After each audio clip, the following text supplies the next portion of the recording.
Hello friends, आज हम लोग 2024 बोर्ड एग्जाम का मैथ्स स्टैंडर्ड का पेपर सॉल्व करेंगे। ये रिपीटर्स एग्जाम का पेपर है, उसको सप्लीमेंट्री एग्जाम भी बोलते हैं। So let us proceed with mathematics paper.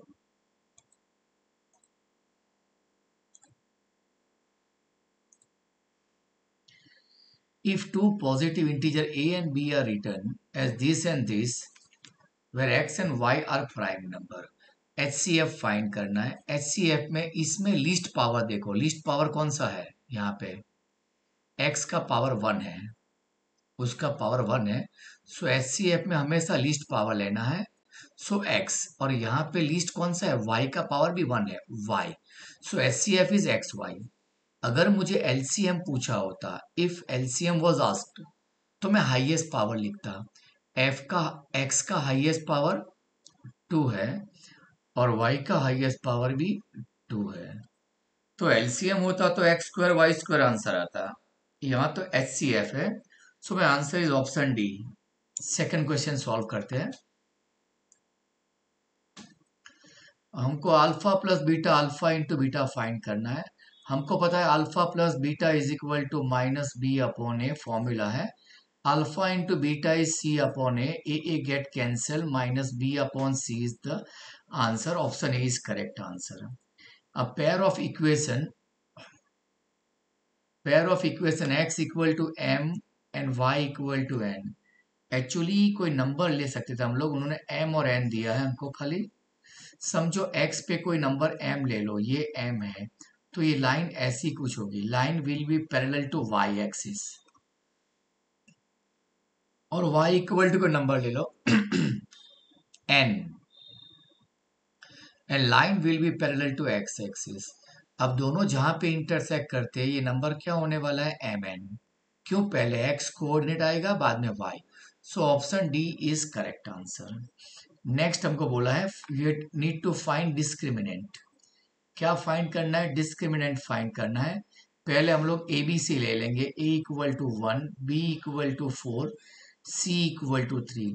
Discriminant equal to B square minus 4ac, that is 4 square minus 4 into 1 into 3, 16। ये 4 है, 4 3s are 12, 16 minus 12 gives 4। Option C is correct। Clear? Let us proceed further। 11 term find करना है AP का, और मुझे fraction दिया है। Fraction मुझे अवॉइड करना है, तो मैं काम करूंगा, ये 3 को और 2 को ले लूंगा। बीच में एक नंबर स्किप कर रहा हूं, सो मैं डी नहीं लिखने वाला हूं। I will write 2d। 2d equal to 2 minus of first term. So 2d is equal to 2 plus 3. d equal to 5 by 2 आ गया। Now I need to find 11 term. So a11 equal to a plus 11 minus 1d। d मेरा 5 by 2 है, और a मतलब first term जो -3 दिया हुआ है मेरे को। 11 minus 1 gives me 10। 2 5s are 10, minus 3 plus 25, 25 minus 3 is 22। Option B is correct. Two dash are always similar, हमेशा याद रखिए। Squares, circle, equilateral triangle and isosceles right angle triangle are always similar. चारों चार याद रखना। यहाँ पे ऑप्शन में स्क्वायर दिया है, सो मैं स्क्वायर टिक कर रहा हूँ, ठीक है। नेक्स्ट, डिस्टेंस फाइंड करना है। ए और बी दिया है, हमको डिस्टेंस फॉर्मूला पता है। x2 minus x1 whole square, y2 minus y1 whole square. Find कर रहा हूँ p minus of minus p square and q minus of minus q square. ठीक है, मैं स्क्वायर लिख रहा हूँ, सो मैं स्क्वायर रूट लास्ट स्टेप में लिखूंगा।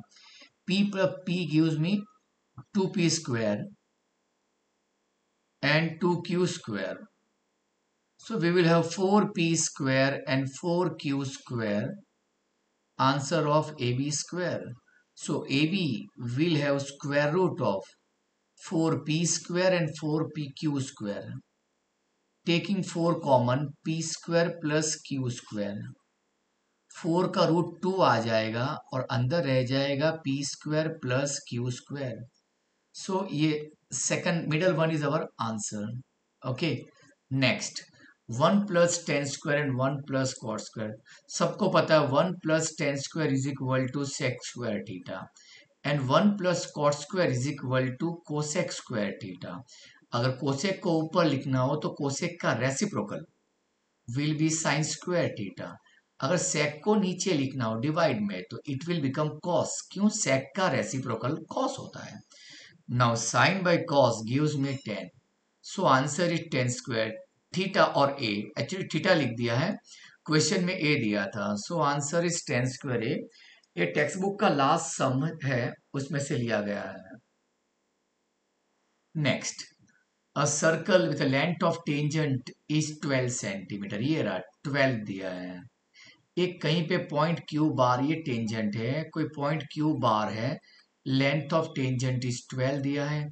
अभी क्यू से सेंटर का डिस्टेंस वो दिया है 13. ये 13 लिख रहा हूं. ये रहा मेरा रेडियस, ये 90 डिग्री होता है. This is my radius. Applying Pythagoras theorem. आप पाइथागोरस थ्योरम अप्लाई करेंगे. लेट इसको कोई नाम तो दिया नहीं है. सो बाय यूजिंग पाइथागोरस थ्योरम तुम लोग को r इक्वल टू 5 मिलेगा. मैं डायरेक्ट लिख रहा हूं, क्यों? ट्रिपलेट है, मुझे पता है, इसलिए पाइथागोरियन ट्रिपलेट बोलते हैं. और we need to find diameter, मतलब 2 time radius. 2 5 10. So answer is 10. 10 is the correct answer. Next, length of arc of a sector of circle.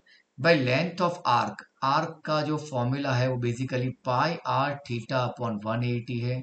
Option में कुछ दिया नहीं है, उन लोग ने थीटा को पी लिख दिया है. मैं पी आई आर अपॉन 180 लिख रहा हूं. एक काम करता हूं, multiplying dividing by 2 which makes me P into 2 pi r upon 360. मुझे सी ऑप्शन करेक्ट लग रहा है. Now total surface area of closed hemisphere number 11. Close hemisphere का फॉर्मूला है 3 पाई r². खाली फॉर्मूला लर्न करना है और कुछ भी नहीं करना है. ठीक है. नेक्स्ट दिया है, इसका एक फॉर्मूला है z is equal to 3m-2x bar. z को मोड बोलते हैं, m को मीडियन और x बार को मीन बोलते हैं. Got it. फॉर्मूला लर्न करना पड़ेगा. इसको इस तरफ ले लेंगे हम लोग. So mode -3 mean is equal to 3 time median. ये मीडियन का एम लिखा है मैंने, बस उन्होंने ये सेम टू सेम लिखा है. यहाँ पे जो माइनस में 2x बार था इस तरफ आएगा, +2x बार बन जाएगा. So answer is just 3. 3 is the correct answer. True false देखने वाले हैं. Next 13 number. भाई probability always lies between 0 and 1. ये स्टेटमेंट फॉल्स है. Not lies between, it can be 0 and 1 also. हमेशा इसके बीच में आंसर नहीं आता है. नेक्स्ट चेक करते हैं. भाई बोला है इक्वेशन का मैनी सॉल्यूशन, मतलब इनफाइनाइट सॉल्यूशन है कि नहीं वो फाइंड करना है. फटाफट चेक करते. a1/a2 मतलब 1/2. इसका कोएफिशिएंट 1 है इसलिए 1 और इसका 2 लिखा है. वापिस से b1/b2 लिखते हैं, वो भी 1/2 आता है. और c1/c2, c1 ये रहा मेरा 5 और c2 ये रहा 10. 5/10 which on cancellation gives me 1/2. भाई सब में आंसर 1/2 आ रहा है. देखो तुम लोग, सेम आंसर है. So statement is true. इसमें इनफाइनाइटली मैनी सॉल्यूशंस आता है. नेक्स्ट क्वाड्रेटिक इक्वेशन पूछा है. अब b² - 4ac लेस देन 0. हमको पता है no real root of 10, learn किया हुआ है.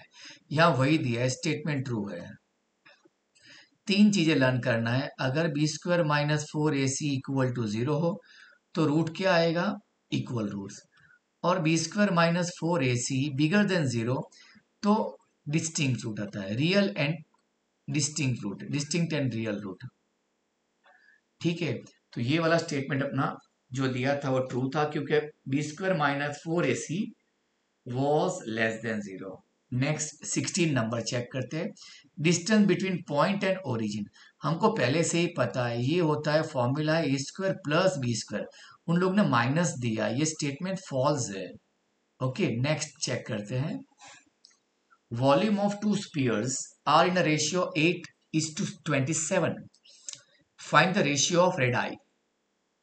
वॉल्यूम का फॉर्मूला अप्लाई करते हैं v1/v2. Is equal to formula is 4/3 pi r cube में 1 लिख रहा हूं. दूसरा is 4/3 pi r2 cube. Clear. 4/3 get cancel, pi get cancel. Volume के प्लेस पे मैं लिख दूंगा, at a place of volume I am going to write 2/3, sorry 8/27, यहाँ दिया हुआ है मेरे को ratio, is equal to r1 cube by r2 cube. ये क्यूब निकल के सामने आ जाएगा cube root. So r1/r2 equal to 2/3. Ratio is 2:3. Sum completed. Next check करते हैं. मुझे बोला मोड फाइंड करना है. Mode is maximum repeating number. क्या बोलते हैं? Maximum repeating number. जो सबसे ज्यादा बार रिपीट होता है वो मोड है. यहाँ पे 2 रिपीट हो रहा है. 2 is repeating maximum time. So mode is 2. Sum completed. By fundamental theorem of arithmetic, जो मैंने लिखा हुआ है ऑलरेडी, गॉट इट, वो लर्न करना है. Name the Indian ancient mathematician who give the formula of quadratic equation. एक ही बंदा है जो था, वो श्रीधर आचार्य. हमें से याद रखना है, श्रीधर आचार्य ने हमको क्वाड्रेटिक इक्वेशन सॉल्व करने का फॉर्मूला दिया था. और चैप्टर 5 जो हमको मैथ्स में है, उसमें सम का फॉर्मूला गॉस ने दिया था. रिमेंबर, यहां पे आंसर आएगा श्रीधर आचार्य. नेक्स्ट इक्वेशन दिया है मुझे, ax² plus bx plus c equal 0. A is less than 0 मतलब नेगेटिव है. नेगेटिव में हमेशा पैराबोला ओपन डाउन बढ़ाएगा. और सेकंड में ax का वैल्यू डिग्री 1 है इसका. सो ये गिवन इक्वेशन कैसा इक्वेशन है? It is a linear equation. So linear का ग्राफ हमेशा एक लाइन आता है. ए ऑप्शन आएगा. Okay, now the last question. Value of sin 45 is 1/√2 and value of tan 60 is √3. Okay, so सारे ऑब्जेक्टिव्स हम लोग ने सॉल्व कर लिए. Hope you understand. Okay then, goodbye, take care, see you next time.